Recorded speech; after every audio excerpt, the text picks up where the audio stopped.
It's not today or yesterday farmers were let down by governments. They've been let down over and over again. And we have that, we have the proof of it. We only have to read back on the beef tribunals to see what happened, and to examine the pathway to the payments that were made to politicians. Some of the politicians who stand up here now and pretend that they're the saviours of the farming community.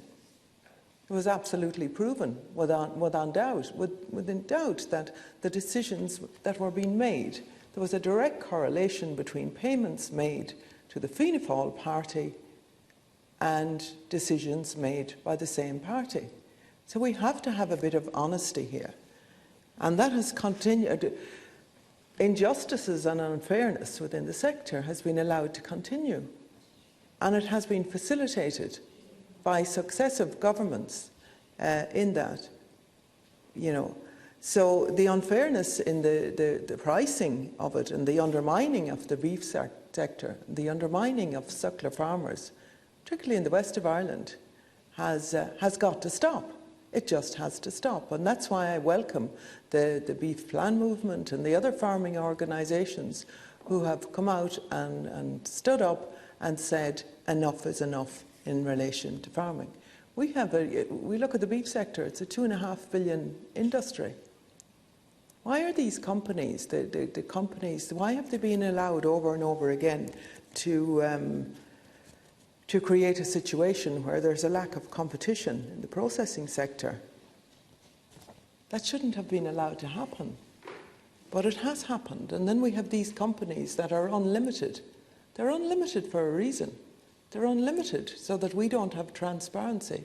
And it's okay saying the margins are small and the margins are small, but the money is going somewhere. And it's certainly not going to the farmers. And it's certainly not going to farmers in Mayo. Now, I do welcome the fact that there's a commitment, or there appears to be a commitment, to set up an independent regulator to examine the sector. And I think that absolutely has to be done.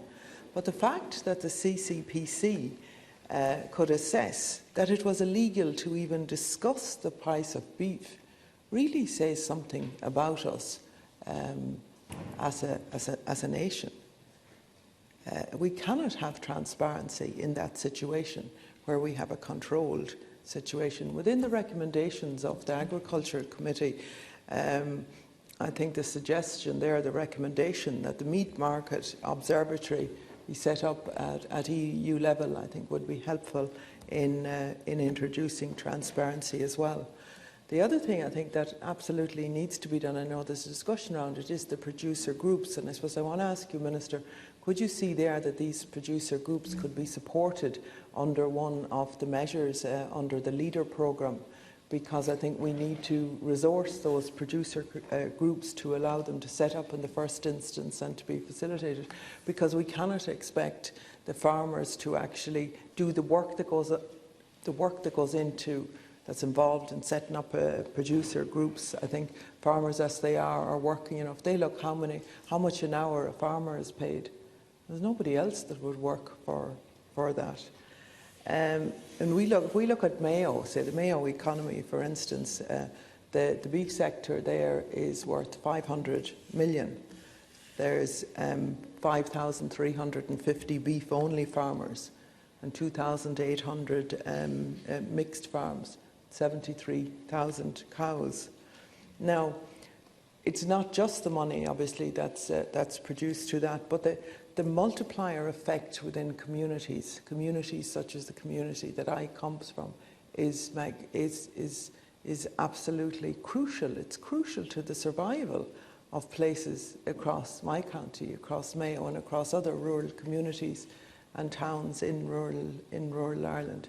They are dependent, on this. The veterinary, the chemists, the suppliers, the fencing suppliers, all of that. And we just need to be really, really careful that we don't let all that just go down the pan. And we have to do things that it is within our gift to do, to take action and to take urgent and immediate action. When we look at some of the schemes then, because if we were to look at, say, in terms of profitability, just again in looking at Mayo's, the Teagasc e-profit monitor, the average return is €464 per hectare, but that includes cap payments. If you take the cap payments out of it, there's a loss of €16 per hectare there. So that'll tell you the importance as well of the cap and the new round of cap that's been negotiated and what we need to do for our farm families within that negotiation of the new cap programme. But then when we look at other programmes within the beef sector, the BDGP, the BEEP and the BEAM and all that, some of those are too complicated. They're too complicated and they don't give sufficient financial return. So I think we need to look at those in terms of the financial return that they're giving and the time it takes for farmers, and to make the adjustments there, to make it easier to access. Because we cannot hope to entice young people into the farming sector that gives those kind of figures. We just cannot.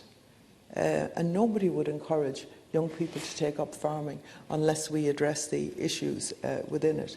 The price volatility and the low margins. And that's why we need a base price. We need a price where farmers are, where farmers know that what they're putting in, that they're guaranteed at least a minimum output for it, or what they're going to get from it. But the inequalities within farming must end. We've seen it time and time again, the bigger farmers. We saw it in the reference years in 2000, 2001, you know. So there is something rotten within the farming industry as well that has been allowed to happen to create this inequality and unfairness. Farmers don't want, and the farmers I know, they don't want to be dependent on grants. They want to produce a quality product, which they do, and they want to get a fair price for that. I do as well, yeah, and I am finishing at this. I do endorse or encourage the setting up of the national beef scheme, which would cost just 160 million.